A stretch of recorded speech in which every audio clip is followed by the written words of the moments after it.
Shalom Aleichem. Shalom Aleichem. Prayercraft is greater than aircraft. Prayercraft is greater than aircraft. A text from the book of Proverbs, chapter 15, verse 8. సామెతల గ్రంథము 15వ అధ్యాయము 8వ వచనం. భక్తిహీన అర్పించు బలులు యెహోవాకు హేయములు, యథార్థవంత ప్రార్థన ఆయనకు ఆనందకరము. యథార్థవంత ప్రార్థన ఆయనకు ఆనందకరము. The sacrifice of the wicked is an abomination to God. ఇక భక్తిహీనులు అర్పించు బలులు యెహోవాకు హేయములు. It means that the attempts at worship are disgusting to God because they are performed without genuine faith or a right heart, a righteous heart. There is hypocrisy in their lives. వారి వేషధారణ ఉన్నది. వారు అర్పించే బలులు యెహోవాకు హేయములుగా ఉన్నవి. Because they are performed without a genuine faith. నిజమైన విశ్వాసముతో బలు అర్పించలేదు వారు. వారి హృదయం యథార్థమైన హృదయంగా లేదు కాబట్టి దేవుడు అర్పణ చూసి అసహ్యపడుతున్నాడు.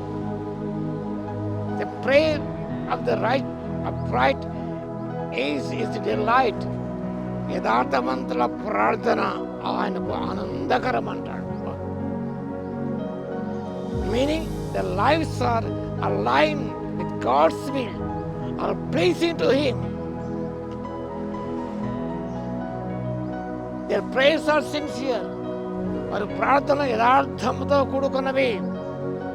కనుక వారు దేవుని చిత్తముతో మమేకమై ప్రార్థన చేస్తున్నారు కాబట్టి prayer of the bright is delight.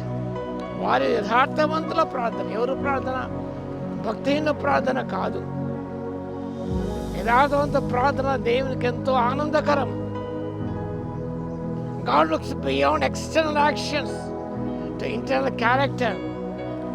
బాహ్య సంబంధమైన వాటికంటే కూడా దేవుడు ఆంతరిక స్వభావాన్ని ప్రభు చూస్తూ ఉన్నాడు ఆయన. God sees the heart behind action. He hears the prayer of those who are trying to live a life pleasing to Him. దాన్ని ఆనందపరచాలని, సంతృప్తిపరచాలని, సంతోషపడి ఆశిస్తున్నారో ఆయన హృదయం ముందు దేవుడు ఆనందించబడే ఉన్నాడు. Obedience of pure heart are more important than external rituals. సమూయేలు మొదటి గ్రంథము 15వ అధ్యాయం 22వ వచనం. యెషయా గ్రంథం మొదటి అధ్యాయం 11 నుంచి 17 వరకు గమనించినప్పుడు అక్కడ పాత్ర కాలం విస్తారంగా బలు అర్పించేవారు. వాడు తేకుడు అంటాడు. వాడి దుర్పార్పణకు అసహ్యము. స్థానములు నాకేలా. వాడు తేకుడు అంటాడు. ఎందుకనగా మీ చేతులు రక్తసిక్తమై ఉంది. Hands are blood stained. వారి జీవితం యథార్థవంతమైనది కాదు కాబట్టి దేవుడు వారి ప్రార్థన బలి అంగీకరించడం లేదు. దేవుని మాట వినటం లేదు వారు. కానీ బలు అర్పిస్తున్నారు వారు. దేవునికి దుఃఖాన్ని కలిగించే కార్యాలు జరిగిస్తున్నారు.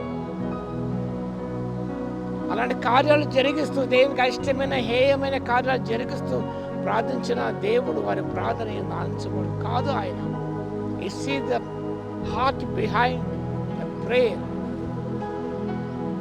ఎలాంటి యథార్థ హృదయంలో ప్రార్థన చేస్తున్నావు నీవు? యథార్థత లేదండి ఈనాడు. మన ప్రార్థనలు పరిసైన ప్రార్థనలు వల్ల మనం ఉంటున్నాయి. యథార్థమైన ప్రార్థన కాదు. యథార్థవంతుల ప్రార్థన యందు ఆనందించబడే ఉన్నాడు. వాక్యం చాలా స్పష్టంగా ఉన్నది. యథార్థవంత ప్రార్థన ఆయనకు ఆనందకరం.